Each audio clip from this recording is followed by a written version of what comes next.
Il est temps de vous informer, mesdames et messieurs. Bienvenue à cette grande édition du journal. Débutons ce journal par la visite de la ministre de l'Enseignement supérieur universitaire, recherche scientifique et innovation, professeure Dr Marie-Thérèse Sombo à l'Université pédagogique nationale le mardi juin 2026.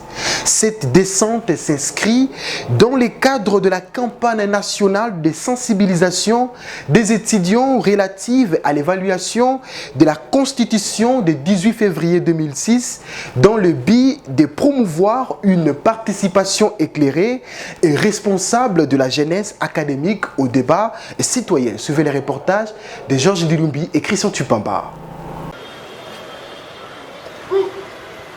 C'est dans le cadre de la campagne nationale de sensibilisation des étudiants relative à l'évaluation de la Constitution du 18 février 2006, la ministre de l'Enseignement supérieur, universitaire, recherche scientifique et innovation, professeure Marie-Thérèse Sombo, a foulé les sols de l'Université pédagogique nationale le vendredi 9 juin 2026. En entrant dans le vif du sujet, la rectrice de l'UPN, professeure ordinaire Yvonne Ibebeke, a exprimé avec émotion et fierté son honneur d'accueillir la patronne de l'ESURSI. Elle a souligné que cette visite traduit l'attention particulière que le gouvernement accorde au monde académique et à la jeunesse estudiantine, considérée comme un levier essentiel du développement national. Dans son mot de bienvenue, la rectrice a rappelé l'engagement de l'UPN à accompagner les initiatives de promotion des valeurs républicaines, du dialogue et de la cohésion nationale. Elle a souligné à la ministre un séjour fructueux au sein de l'institution.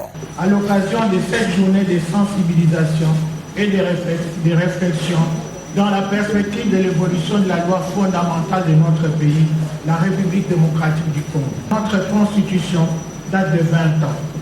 Celle-ci nous a permis de fonctionner jusque-là dans tous les aspects de la vie nationale.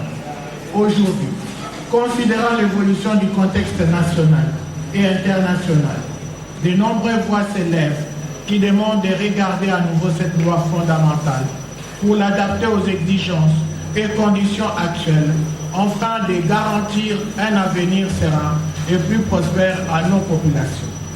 La tenue de cette journée est d'une grande importance pour nous tous. C'est pourquoi elle est placée sous le haut patronage de son Excellence Madame la Ministre de l'Enseignement supérieur, universitaire, recherche scientifique et innovation. Je vous invite à participer activement au diagnostic qui sera établi et de formuler des recommandations rationnelles sur des textes qui régissent la vie de notre pays dans tous ses aspects. De son côté, le coordonnateur des étudiants de l'UPN a exprimé les attentes de ses pairs, notamment le besoin de mieux comprendre les enjeux de la démarche constitutionnelle afin de se forger une opinion éclairée sur l'avenir institutionnel du pays. Dans son intervention, la ministre Marie-Thérèse Sombo a rappelé que cette campagne vise à encourager une participation citoyenne responsable et éclairée de la jeunesse académique. Elle a insisté sur le rôle central des universités dans la construction de la pensée critique et de l'accompagnement des choix nationaux. S'appuyant sur l'article 5 de la Constitution, elle a rappelé que la souveraineté appartient au peuple et que les étudiants, chercheurs et enseignants ont le devoir de contribuer à l'analyse et à l'innovation intellectuelle sur les grandes questions nationales. Elle a également souligné que la Constitution de 2006, tout en ayant consolidé la démocratie et permis l'alternance pacifique, doit aujourd'hui être interrogée à la lumière des nouveaux défis sécuritaires, environnementaux, géologiques et numériques. La réforme n'est pas une menace. Ce n'est pas un danger. Chers camarades étudiants, c'est une opportunité d'améliorer nos droits, vos droits. Les nations qui avancent sont celles qui savent adapter leurs institutions aux réalités de l'époque.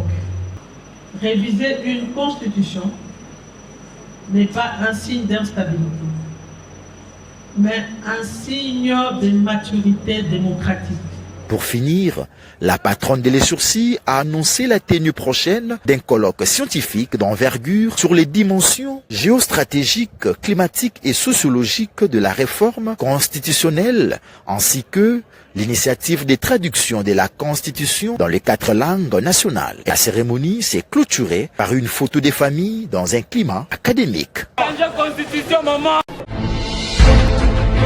Restons toujours dans les mêmes chapitres. La réflexion sur l'évaluation de la Constitution du 18 février 2006 était au cœur d'une tournée universitaire à Kinshasa mardi dernier. Après l'université de Kinshasa, l'université pédagogique nationale et la Haute École de commerce de Kinshasa, la ministre de l'enseignement supérieur, universitaire, recherche scientifique et innovation, la professeure Docteur Marie-Thérèse Sombo Ayane Safi Mukuna a échangé avec les étudiants de l'Institut national du bâtiment et travaux publics au centre des discussions, la souveraineté populaire, le rôle de la jeunesse dans le débat démocratique et la contribution du monde académique à une réflexion scientifique sur l'avenir institutionnel du pays a fait l'objet de cette ronde dans l'établissement de l'UCRSU. Suivez les reportages de Laetitia Kapinga et Jéré Silandou. Dans le cadre de la réflexion nationale sur l'avenir institutionnel du pays, la ministre de l'Enseignement supérieur universitaire, recherche scientifique et innovation, la professeure Dr Marie-Thérèse Sombo Ayane Safi Mukuna, a poursuivi mardi 9 juin 2026 sa campagne de sensibilisation autour de l'évaluation de la Constitution du 18 février 2006. Après l'université de Kinshasa, l'université pédagogique nationale et la Haute École de commerce de Kinshasa, cette initiative a fait escale à l'Institut national du bâtiment et des travaux publics où la ministre a échangé avec les étudiants et les membres de la communauté universitaire. Dans son mot de bienvenue, le directeur général de l'INBTP, le professeur ingénieur Cédric Etubangou, a salué cette démarche gouvernementale, estimant qu'elle témoigne de l'importance accordée à la jeunesse universitaire appelée à jouer un rôle majeur dans le débat démocratique et la consolidation de l'état des droits en République démocratique du Congo. La participation de la jeunesse universitaire à ces processus revêt donc une importance stratégique. Les étudiants constituent une catégorie sociale dotée d'un potentiel intellectuel considérable et appelée à assumer demain les responsabilités publiques, administratives, économiques et scientifiques du pays. Excellence Madame la Ministre, l'université a toujours été un espace privilégié de production des idées, d'analyse critique et de construction du savoir. Depuis les grandes universités médiévales jusqu'aux institutions contemporaines, les milieux académiques ont joué un rôle déterminant dans l'évolution des systèmes politiques et juridiques. Prenant la parole après l'intervention du président de la coordination estudiantine, la ministre de l'UCRSU est revenue sur l'article 5 de la Constitution, rappelant que la souveraineté nationale appartient au peuple, une disposition qui, selon elle, concerne l'ensemble des citoyens, notamment les étudiants, les enseignants, le personnel administratif et les autorités publiques. La professeure Dr Marie-Thérèse Sombo a également souligné la volonté de son ministère de ramener dans le milieu académique un débat souvent alimenté sur les réseaux sociaux et dans l'espace public afin de permettre aux étudiants et aux chercheurs de s'approprier cette réflexion dans un cadre scientifique académique et constructif. Votre intelligence est même manipulée. Ailleurs, on les protège. Mais nous, notre constitution en 2006 n'a pas tenu compte de ça. Ce sont des choses qui peuvent nous pousser, en tant qu'intellectuels, à penser qu'il y a moyen de réajuster, il y a moyen de réaménager. Cette rencontre s'est clôturée par une photo de famille réunissant les différentes autorités présentes, suivie d'une visite des travaux de construction en cours au sein de l'établissement. Un nouveau livre dans les bibliothèques congolaises. Il s'agit du livre de Dr Louise Vasquez Chilumba, Paris, aux éditions universitaires européennes, intitulé « Vers une politique de sécurité informatique efficace pour les organisations de la santé publique en République démocratique du Congo ». La cérémonie du vernissage a eu lieu le samedi juin 2026 au centre Wallonie-Bruxelles. Les Chakalunga et Blaise Bouchard. Réunissant les professeurs, chercheurs, professionnels de santé et autorités politiques, l'amphithéâtre du centre Wallonie-Bruxelles a servi de cadre pour la tenue de la cérémonie du vernissage du livre de Louis Vasquez Chilumba, intitulé « Vers une politique de sécurité informatique efficace pour les organisations de la santé publique en RDC ». Après les allocutions de médecins et de professeurs des universités, le professeur ordinaire Ebidok Mbikai, qui a préfacé ces livres, a souligné que cet ouvrage met en lumière les enjeux et les insuffisances actuelles tout en proposant des mécanismes pour renforcer la gouvernance de la cybersécurité dans les institutions sanitaires publiques. Lors de sa présentation, le docteur Louis Vasquez Chilumba a quant à lui déclaré que son livre se justifie par la transformation numérique du système de santé en RDC. Il est en outre inscrit dans la mise en œuvre du plan national du numérique Horizon 2030 et du programme de couverture santé universelle. Il a également évoqué plusieurs étapes à franchir pour assurer la cybersécurité dans le secteur de la santé en RDC, notamment la sensibilisation des acteurs et la formation du personnel médical, la mise en place d'une authentification à 2 facteurs pour accéder au système de santé, les contrôles d'accès aux données par les professionnels de santé autorisés, ainsi que la sauvegarde régulière des données pour prévenir le perte en cas de panne ou d'attaque au système. Le moment crucial de la dite cérémonie a été le baptême de cet ouvrage inspirant par le professeur Kapenga Kazadi, suivi de l'exposition d'une vente aux enchères et la séance des dédicaces. Satisfaits du déroulement de l'événement, le docteur Chilumba et les professeurs Mbikai sont tous revenus sur les grandes lignes de cet ouvrage en ces termes. Nous devons amener à notre pays sur la numérisation de santé publique, c'est-à-dire informatiser les données. Et non seulement comme on le voit à l'étranger, mais nous poussons aux décideurs aujourd'hui pour que notre santé aussi puisse être numérisée. Et raison pour laquelle dans nos recherches, nous avons écrit pour amener aujourd'hui notre santé publique puisse être aussi numérisée.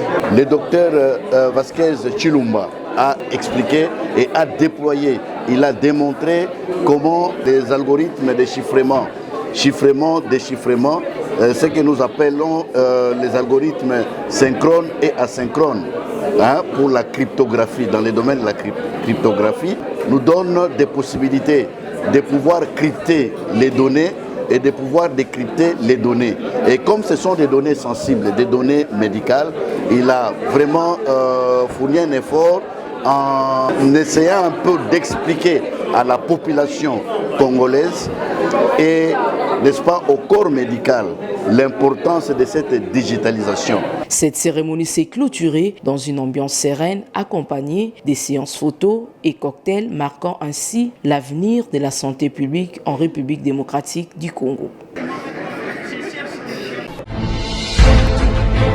Retournons à l'Université pédagogique nationale pour parler cette fois-ci de la soutenance publique de la thèse de doctorat du chercheur Justin Mandevo Zolameso intitulée « Impact de l'accompagnement des fiduciaires sur la vie des entreprises en République démocratique du Congo, analyse et perspective ». La cérémonie a eu lieu dans la salle de cadets de l'UPN. Les reportages de Georges Ndilumbi et Christian Tupamba.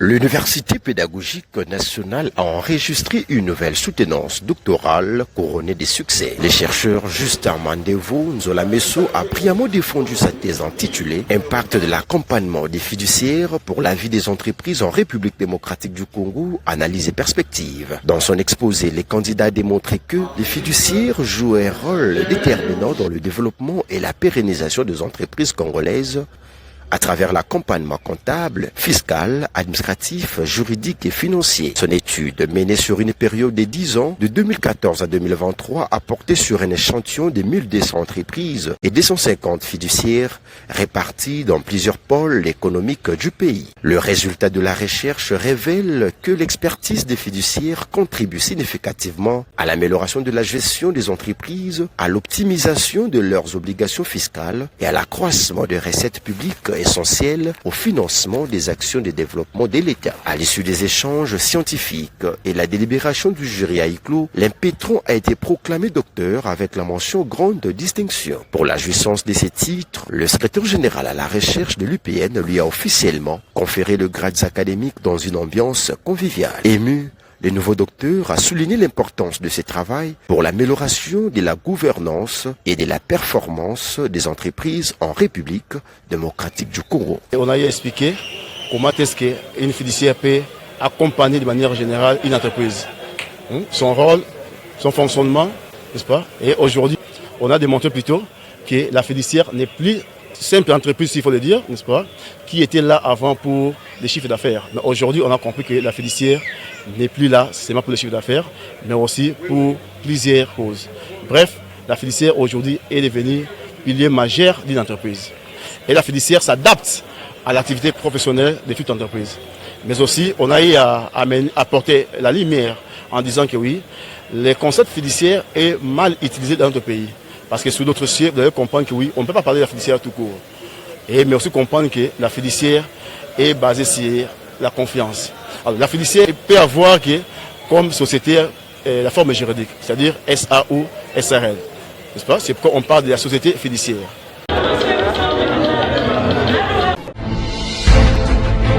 Toujours à l'UPN, l'assistant Glad Lufumpu-Mampouya a défendu son mémoire de diplôme d'études approfondies DA consacré à l'apprentissage artificiel basé sur les réseaux de génomes à convolution pour la prédiction du cancer de la prostate à partir de l'IRM. Après son évaluation, le travail a été jugé recevable avec les félicitations des jurys. Détail, Christian Tupamba.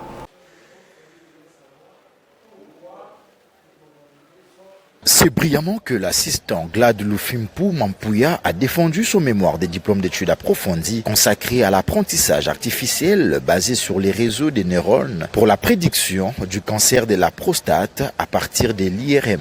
Dans son exposé, les candidats ont démontré comment l'intelligence artificielle peut contribuer à améliorer le diagnostic précoce du cancer de la prostate, l'une des maladies les plus menaçantes pour la santé masculine. Son travail vise à assister les radiologues dans l'interprétation des images d'imagerie par résonance magnétique grâce à un modèle de deep learning capable de détecter avec précision les signes de la maladie. S'appuyant sur les langages Python et sur les techniques avancées d'apprentissage supervisé, les chercheurs ont développé un modèle basé sur les réseaux des neurones à convolution, lequel a atteint un taux de précision de 92,68% lors des tests réalisés. En outre, poursuit-il, cette performance démontre les potentiels des technologies d'intelligence artificielle dans l'amélioration de systèmes de diagnostic médical. À l'issue d'une évaluation rigoureuse et la délibération du jury à huis clos, le mémoire de Glad Lufumpu-Mampouya a été jugé recevable avec la mention grande distinction. Très ému par cette consécration académique, les lauréats ont martelé sur ce qui suit. De proposer un modèle de prédiction des cancers de prostate à partir des images IRM.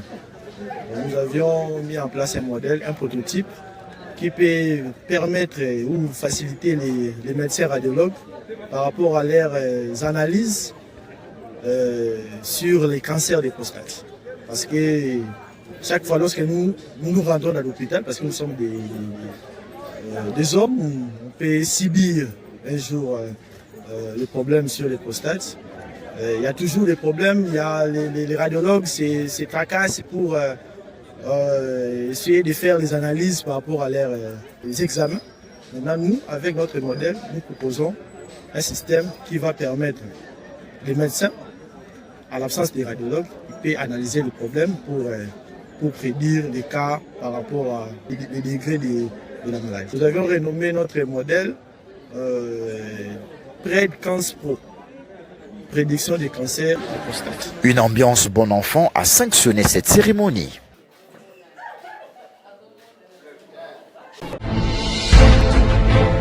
Rendons-nous à présent à l'université de Kinshasa pour parler de la défense du mémoire, des diplômes d'études approfondies DA de Messier Mayambi Kabengele Samuel de la mention Sciences et gestion de l'environnement intitulé Monitoring de la qualité psychochimique et écotoxicologique des influents de la société Carigresse située à Kintsuka Pécher.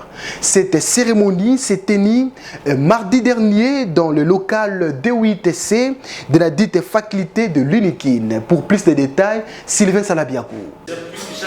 Devant un jury composé d'éminents professeurs et chercheurs de la faculté des sciences et technologies, mention gestion de l'environnement, l'impétrant Samuel Mayimbi Kabengele a publiquement défendu les résultats de son travail de recherche pour l'obtention du titre de diplômé de 3e cycle intitulé Monitoring de la qualité psychochimique et écotoxicologique des influents de la société Carigresse située à Kintsuka Pécher. Cette étude axée sur la surveillance des rejets industriels met en évidence l'importance du contrôle régulier des paramètres psychochimiques écotoxicologiques afin de prévenir les risques de pollution et de protéger les écosystèmes aquatiques ainsi que la santé publique. Après des échanges scientifiques approfondis entre les candidats et les membres du jury, une délibération à huis clos a été organisée. Au terme de celle-ci, le travail a été jugé recevable et sanctionné par la mention grande distinction en reconnaissance de sa qualité scientifique et de la pertinence de ses conclusions.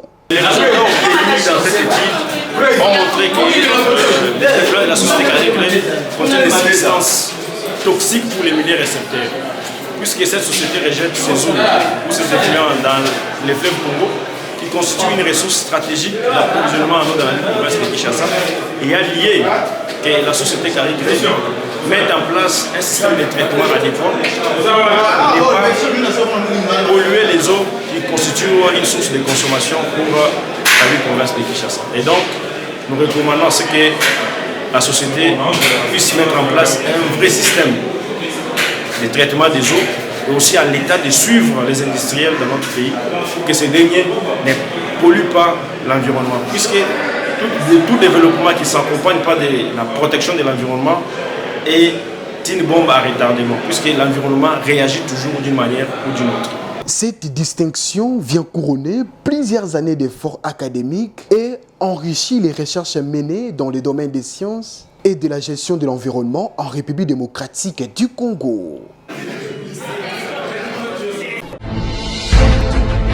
Restons toujours à l'UNIKIN où s'est tenue la conférence débat organisée par le cercle des économistes de développement, faculté des sciences économiques et de gestion placée sous le thème finances publiques, facteurs de développement autocentré, quelle stratégie budgétaire pour une souveraineté économique. Cette activité a eu lieu le samedi dernier au sein de cette institution universitaire. Salabiakou pour les détails.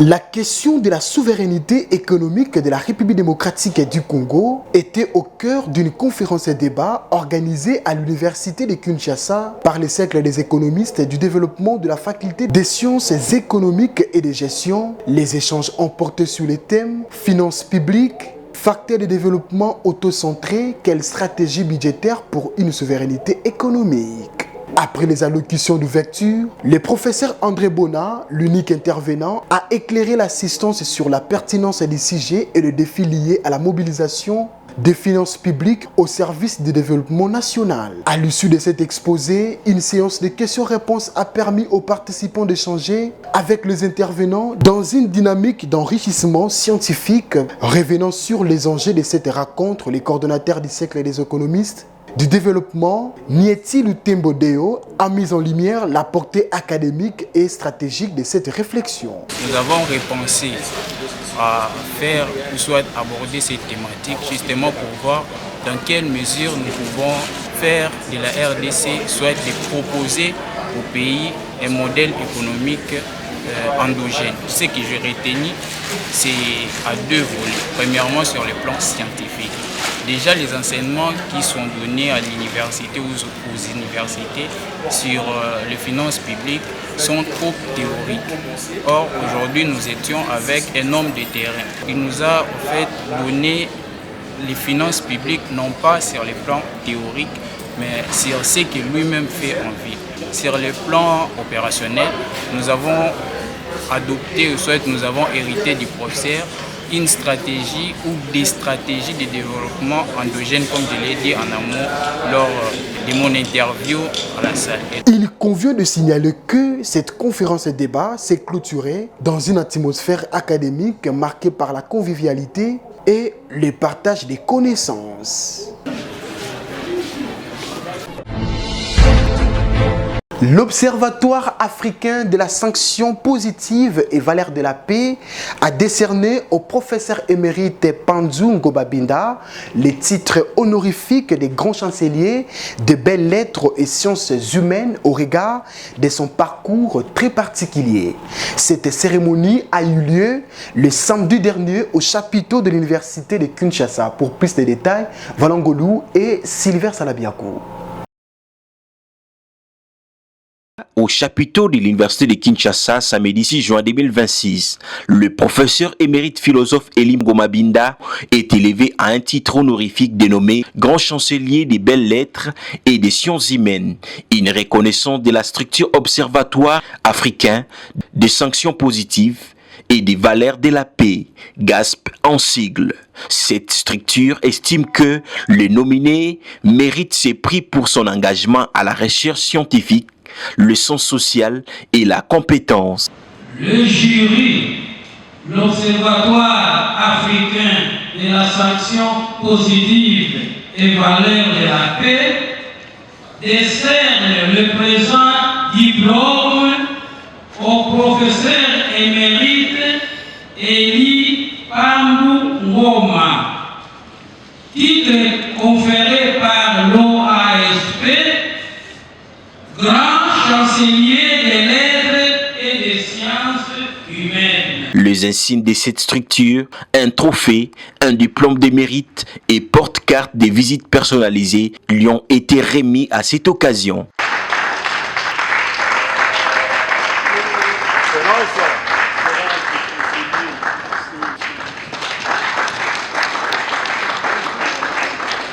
Très satisfait, le professeur émérite Elim Ngomabinda a remercié la structure GASP, sa femme, ainsi que l'ensemble de la communauté universitaire pour cette reconnaissance en sa personne. C'est en toute sincérité, avec joie et aussi avec humilité que j'accueille cette grande distinction que vous avez décidé de m'octroyer.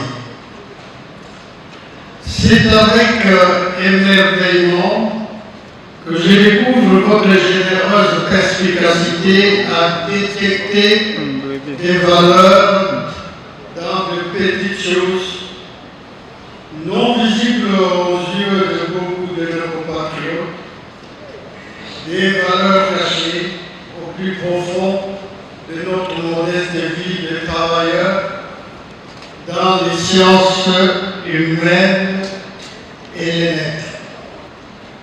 Quand régulièrement des jeunes étudiants, eux aussi légitimement désireux de pouvoir écrire des textes, des romans en général, me demandent quel est mon secret, je leur réponds de manière insatisfaisante peut-être.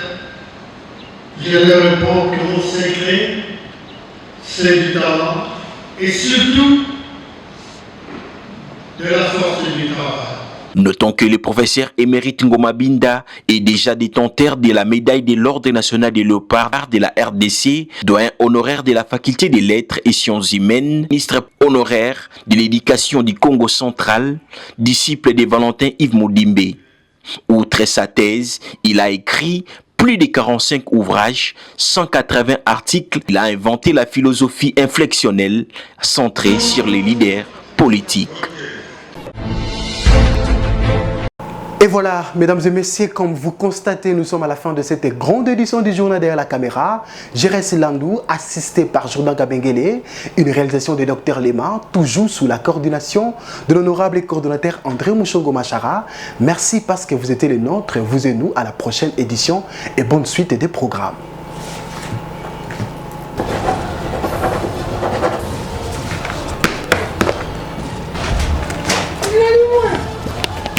Yeah.